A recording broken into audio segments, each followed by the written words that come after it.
Welcome back to Pine Haven Homestead. I'm so glad that you're joining me today as we talk through the process of transforming the hallway in our home.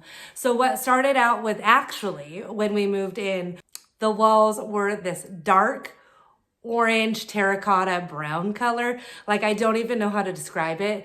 All I know is that even if we turned on all of the lights, it was still really dark in here. And then we had like this kind of brown muddy carpet area, wall-to-wall carpet that was all throughout the home that, it was great. But I don't like carpet, so I wanted to come up with a different flooring medium and budget one. And since we are on a concrete slab, we have concrete floors. So all we did was we ripped up the carpet, ripped up the pad, and what I was hoping to find was going to be just beautiful concrete that maybe I would seal or something and we would just go from there. But when we pulled up the carpet and the padding, we found that they slapped some primer just really haphazardly all over the flooring. And then they used a lot of glue to hold the carpet pad down. And then when we pulled up all the tack strips, they had to be drilled into the concrete. And so then when we pulled that up, it pulled up little chunks of concrete with it too. And so it turned into a much more intensive process than I was originally hoping and anticipating for. But all I had to do was paint it, patch and seal it and paint it. And so overall, it was a fairly affordable project to do because really all I had to pay for was the patch and sealer or leveler and the paint. So, my floors throughout the entire area probably cost less than $300 to do a living room, a dining room, a kitchen, 2 bedrooms, and a hallway. And I think that's pretty good for a solid surface floor. So in this video, you'll kind of see what we ended up doing. You can kind of see a preview behind me. We did decide to end up doing the board and batten and continue that on down the hallway, which I think was a really good choice. I will say that I was having a really hard time landing on a wall treatment for the hallway because I wanted to continue to grow my skills and try something different. And so I was wavering between continuing the board and batten, doing the shiplap, whether it was vertical or horizontal, or doing a beadboard, whether the beadboard was floor to ceiling or a chair rail height or wainscoting height. And then I also was thinking about maybe doing picture frame molding. And, I hem and hawed and really went back and forth and everything. And ultimately decided just to continue the board and batten from the living room on down and around the hallway. And I really do think that that was a super good choice. And then also, so I did that in the hallway, but then we have a little extra hallway off of our hallway. And I did something really fun and exciting in there. And so I'm excited to show you guys, kind of how I went out of my element with everything white and what I ended up doing with that extra area. Additionally, if you have seen my previous videos where I shared our living room makeover and our dining room makeover, I actually did the living room and then the hallway and then the dining room. So the videos are not really in order from when I completed the projects. But we found that the paint color that I chose for the floors, which I absolutely adore and love. Maybe it's because I didn't put a sealer over it. I'm not exactly sure, but you could see our foot traffic because we live on a farm, and so we have dirt and mud and all sorts of gross things. And even though shoes are not allowed in our house, feet still get dirty because we still run out and do barefooting and barefoot walking and grounding and whatnot. So you could see our walking pathways where we like to move around in the house, and didn't matter how much mopping and cleaning I did, you could still see it. So I had to rack my brain on how am I going to make it so that there's more dimension in the floor and so that it's not so noticeable that you can see our walking paths. And so I opted to get a darker color and I sponge painted it like it was 1992. I sponge painted the floor and I like it. It's done a really good job at masking different footpaths and spills and everything like that. So it's really created some dimension and coloration in the flooring so that it has more movement in it. And so I like it. I really do enjoy living with these solid surface floors of the concrete. I think it really lends to the way that we live our lives and our lifestyle much better than the carpet. And it was a great, easy, affordable fix to go from having carpet to a solid surface floor by utilizing the concrete slab that our house is built on. So anyways, let's just go ahead and watch the process because it's actually kind of fun.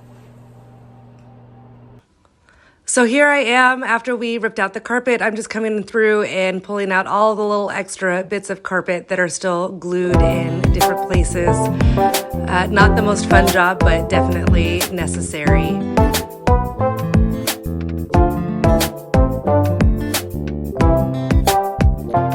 Here you can get a better sneak peek at the old brown-orange wall color.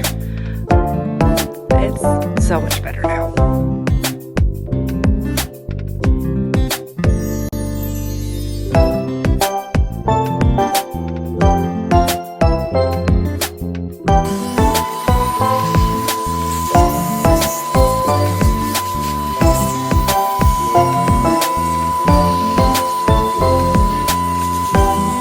Okay, so I am ready to do my hallway. We've gone around and scraped up all of the drywall mud around the walls, and I filled in all of the little divot holes with the patch and leveler mix, and I let that dry for 6 hours, and then I did a second application. And then this time I actually took my mouse sander with an 80 grit sandpaper, and I sanded over all of my patch and leveler, and then I also just went over the entire floor. So we're gonna see if that makes any difference between that type of prep work for the application of the cement paint versus what I did in the living room. And I've already mopped the floors. I mopped them with vinegar and water, hot water, and I got them mopped really clean, really well. And so then, and then I vacuumed a bunch of times. And so now I'm just gonna go around with a damp rag, and I'm just gonna wipe it down. It's like almost a dry rag, so that it doesn't take very long for it to dry before I can add my paint. So yeah, so that's where I'm at.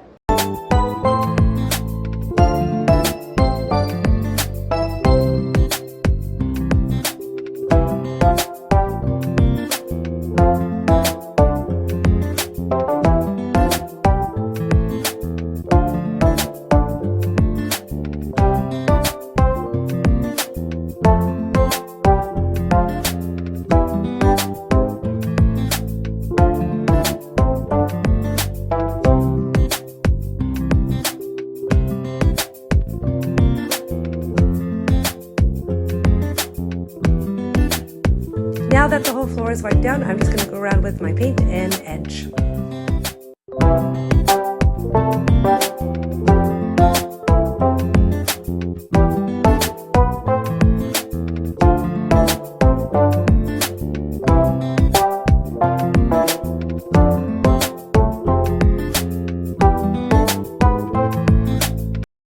Okay, so I got it all cleaned off and I did the edging, and so now I'm gonna go grab my roller, and we're just gonna roller it on and then let it cure for 24 hours before I do a second coat. So here we go.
Okay, remember how I told you I was working on a little secret project on the alcove part of our hallway?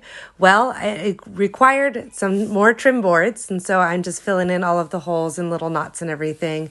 And then I'm giving them a good sanding and wipe down, and then priming and painting them and getting them all ready to go. So it's just minor touch-ups that I have to complete after I get them up on the walls.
One of the things I had to do in this little area with the corners, because we have bullnose corners in the house, I had to get extra trim boards to kind of square off the corners so that the bullnose wasn't visible and to give it a nice clean finish.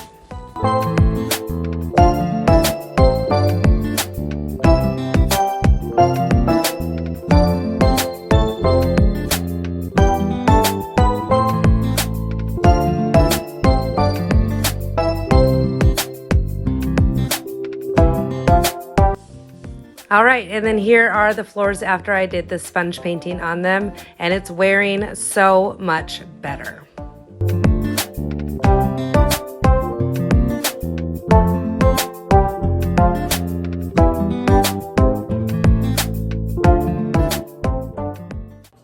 So as you can see, we did a huge transformation in this hallway. The flooring is fantastic. I love this little extra alcove area over here.